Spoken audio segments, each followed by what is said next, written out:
Okay, stage 5 of the Tour de France on the butterfly effect.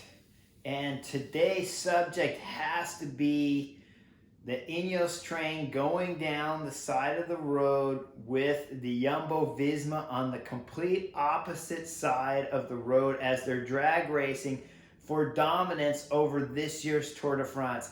Folks, I've been on a number of different teams, and never would two teams separate that far apart from each other unless they're trying to prove a point on who's most dominant. Now, it's 10K to 3K to go is what Ineos is trying to do to keep Egan Bernal out of trouble.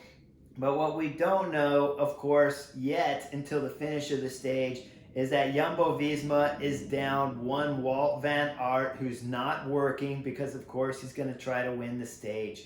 So with 3K to go, you see Ineos pull over because they did an amazing job there. And they're going back thinking, wow, we just dominated Jumbo-Visma. We're getting our step back in this Tour de France.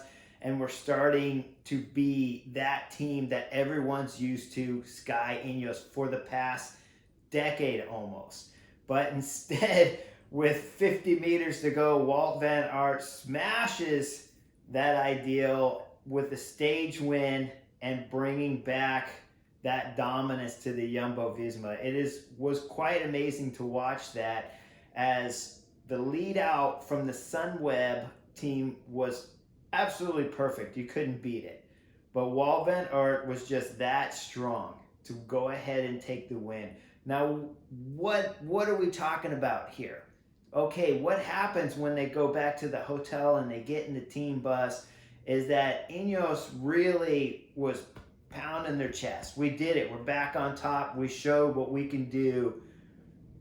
But now they're going back into the bus deflated. So the last 3K, they're workers, they're domestiques, they're super domestiques. I mean, these are guys that are paid incredible money to be first all day long at crucial moments during the race. And now you have the Jumbo-Visma team who's trying to knock them off the block. So this is something that they really haven't had their feathers rock like this. You saw it last year's Tour de France where they were always fighting, these two same teams, always fighting for this power struggle. And then, of course, Ineos coming out on top.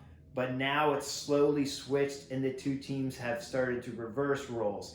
And so you can believe right now Dave Brailsford, the manager for Ineos, he is going back in the bus, deflated, let down, and he has got to get his team back up. And with 3K to go, they looked like they had done it. But what really happened is that Ineos did stronger, but only because Jumbo-Visma were holding their ace card back so that he can win the stage. So that's a moment to keep an eye out. It's one more blow again, and we're 5 stages now into this Tour de France that Jumbo-Visma has been dominating this Tour de France. And of course, I can't stop this video today with the news that Julian Alaphilippe lost the yellow jersey in the Tour de France just for taking a bottle under 20K to go. From what we had seen, we'd come off air believing that we came off air with NBC believing that Julian Alaphilippe was still race leader. We jumped back into the control room to find out why on our leaderboard it had changed after we came off air. And so we reviewed all the videos that we had, and we have angles. NBC has angles from the motorcycle. They have helicopter angles. We have our own guy, Adam Blythe, driving in the race that can give us information. And so when we go back and we search all our tapes and our videos and our information, we find Julian Alaphilippe taking a bottle from the side of the road, not from his team car, but from the side of the road under 20K to go from one of his team staff members that's on purposely placed there to hand bottles at that point in time during the race. Now, folks, to be honest, I didn't look at the rule book. We all know under 20K to go, you can't get bottles from the car.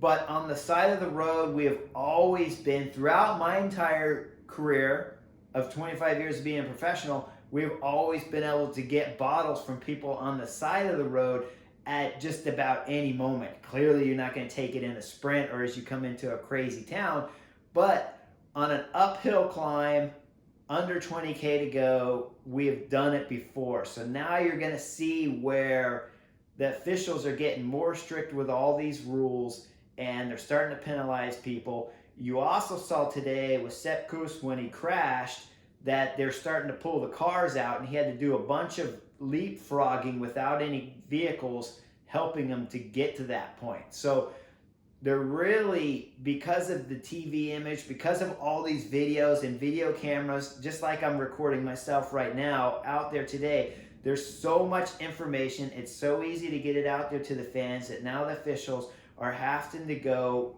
to the letter of the law. Now you'll have to let me know what you think of Julian Alaphilippe's letter of the law penalty, because it seems to be a little bit harsh.